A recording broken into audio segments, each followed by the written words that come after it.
وفاقی حکومت نے گورنر پنجاب کو عہدے سے ہٹا دیا۔ نو منتخب وزیر اعلیٰ کی حلف برداری سے پہلے بڑی تبدیلی، اسمبلی صدر مملکت کو بھجوا دی گئی۔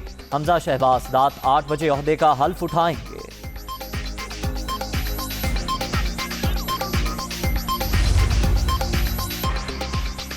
وزیر اعلیٰ پنجاب کا انتخاب لاہور ہائی کورٹ کے حکم کے مطابق نہیں، غیر آئینی کام کو آئینی قرار نہیں دے سکتا۔ جب تک صدر مملکت نوٹیفیکیشن جاری نہیں کرتے میں ہی گورنر رہوں گا۔ کل اسمبلی میں جو ہوا وہ شرمناک ہے۔ سر عام آئین اور قانون کی دھجیاں اڑائی جا رہی ہیں، لوگوں کو ہراساں بھی کیا جا رہا ہے۔ عمر سرفراز چیمہ کی پریس کانفرنس۔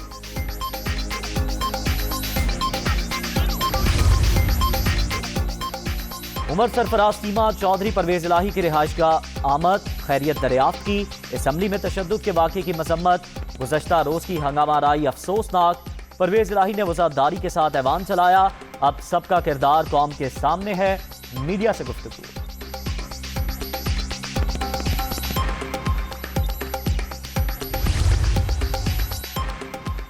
قوم نے پی ٹی آئی اور پرویز الہی کا اصل چہرہ دیکھ لیا۔ کل پنجاب اسمبلی میں غنڈے اتارے گئے، الزام ہم پر لگا دیا۔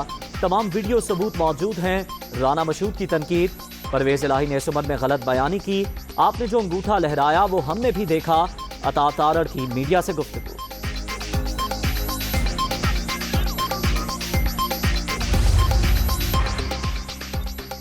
پونے 4 سال ضائع کر دیے گئے، معاشی حالت دیکھ کر رونگٹے کھڑے ہو جاتے ہیں۔ قوم سے جھوٹ نہیں بولنا، حقائق بتانا ہوں گے۔ توانائی کے بڑے منصوبوں کے بارے میں فوری سوچنا ہوگا۔ بیامد بھاشا ڈیم سے ملک کی معاشی ترقی میں اضافہ، آبپاشی اور زراعت کو فروغ ملے گا۔ وزیر اعظم شہباز شریف کا ڈیم کے دورے پر خطاب۔ 2026 تک منصوبہ مکمل کرنے کا ٹاسک، چلاس میں اسپتال بنانے کا بھی اعلان۔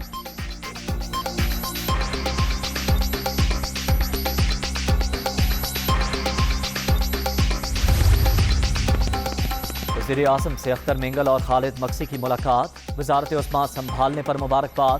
ملک کی ترقی کے لیے وفاقی حکومت کے ساتھ مل کر کام کرنے کا عزم۔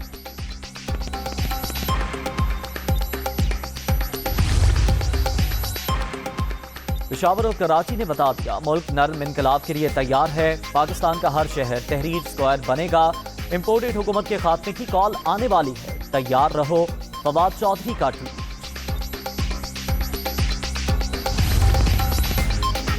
عمران صاحب کراچی جا کر یہ بتانا تھا کہ آپ نے وہاں کے لیے کیا کیا شہر قائد کے مکینوں کو پینے کا پانی دیا، اعلان کر کے پیکج کے پیسے روک لیے۔ آپ نے کراچی کے ساتھ یہ کیا تھا، شہر ترقی مانگتا ہے، آپ کے جھوٹ نہیں۔ مریم اورنگزیب کی تنقید۔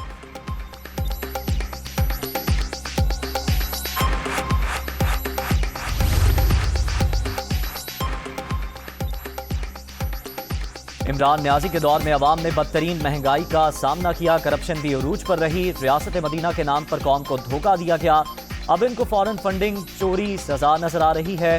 ظلم و ستم کا حساب دیا جائے گا، احسن اقبال کی میڈیا ٹاک۔ عمران خان آئین شکن اور ملک کے لیے سب سے بڑا خطرہ ہے۔ سابق وزیر اعظم نے جو گھپلے کیے وہ سامنے آنے والے ہیں۔ اگر آصف زرداری پر توشہ خانہ کا کیس بن سکتا ہے تو کپتان پر کیوں نہیں؟ وزیر اطلاعات سندھ سعید غنی کا سوال۔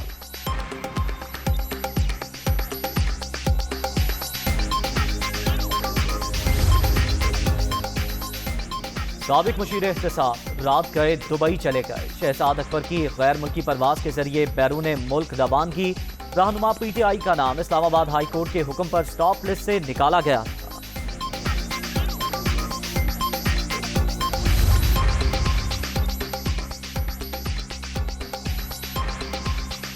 آزاد کشمیر کے نئے وزیر اعظم کا انتخاب کل ہوگا۔ تحریک انصاف کے تنویر الیاس اور پیپلز پارٹی کے چودھری یاسین مد مقابل۔ 53 کے ایوان میں پی ٹی آئی کے 2 اتحادیوں سمیت 34، نون لیگ اور پیپلز پارٹی کے 19 ارکان موجود۔ قومی اسمبلی کے حلقہ 33 ہنگو میں ضمنی الیکشن پولنگ ختم۔ اسٹیشنز کی حدود میں موجود اطراف کو حق رائے دہی کی اجازت۔ چھپری نریاب پولنگ بوتھ پر کسی خاتون نے ووٹ کاسٹ نہیں کیا، مشران نے ووٹ نہ ڈالنے کا کہا تھا، علاقہ مکینوں کا الزام۔